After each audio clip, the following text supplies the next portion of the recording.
আজ দুপুরের ভুড়িভোজটা আমরা সেরে ফেললাম ফেমাস ভাইরাল অরুণদার দোকান থেকে। অরুণদার দোকান মানে ডেকাসল্যান্ড মানে আমরা বুঝি চিত্তবাবু অরুণদা।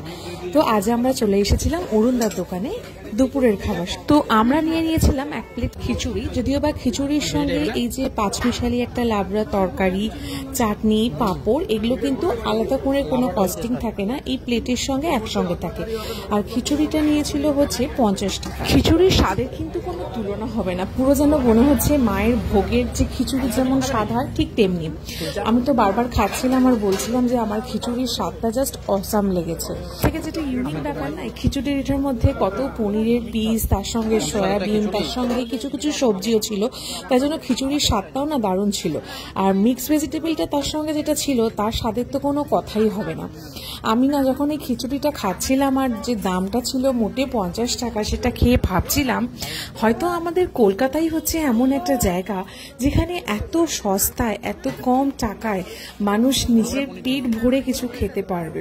হ্যাঁ, আমি তো এটা শুধু বলছি 50 টাকায় খিচুড়ি, শুধু অরুণদা কেন, ডেকাসল্যান্ডের এমন বহু দোকান আছে যেখানে হয়তো শুধুমাত্র 50 টাকায়, 60 টাকায়, 100 টাকায় মানুষ দুপুরের পেট ভরে খাবার খাচ্ছে। আর আমরা যখন গিয়েছিলাম তখন একটুখানি অফিস টাইমটা ছাড়িয়েই গেছিলাম যাতে ভিড়টা বেশি না পাই, তার জন্য না আমরা আর বেগুন সুন্দরীটাও পাইনি, আর অনেক কিছু তরকারিও শেষ হয়ে গেছিল। কিন্তু যে তরকারিগুলো চোখের সামনে দেখছিলাম, সত্যি তরকারি দেখেই জিভে জল চলে আসছে, খাওয়া পর্যন্ত তো অনেক দূরের কথা। তো বেলা অনেকটাই হয়ে গেছিলো বলে প্রায় অনেক কিছুই শেষের মুখে হয়ে গেছিল। আর এখানে দেখো কুলচাও অরুণদার দোকানে খুব ফেমাস, মানে অরুণদা বলে থাকে এই কুলচা যদি কেউ প্যাক করে নিয়ে যায় মোটামুটি 2-3 ঘন্টা তাও নরম থেকেই যাবে, শক্ত হবে না। সত্যি বলতে ওই অরুণদার দোকানের খিচুড়ি খেয়ে আমার না মুখে খিচুড়ির স্বাদটা যেন এখনো লেগে রয়েছে। তো চলো অরুণদার কাছে যাওয়া যাক, তাকে বলি যে তার খিচুড়িটা আমার কত ভালো লেগেছে। ভালো লেগেছে খিচুড়ি ভীষণ। আমি অনেকদিন ধরে দেখি কিন্তু আসতে পারি না, অনেক দূর থেকে আসি বলে। আমার টাকি হাসনাবাদ টাকি,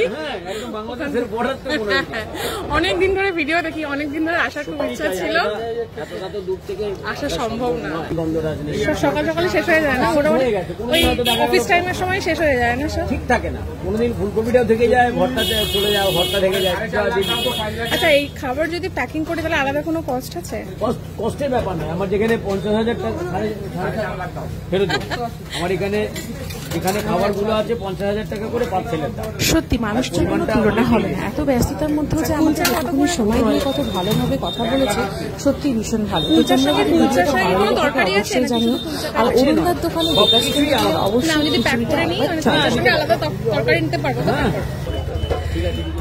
খুব ভালো লাগলো। আজকের মতন ভিডিওটা আমি এখানেই শেষ করছি।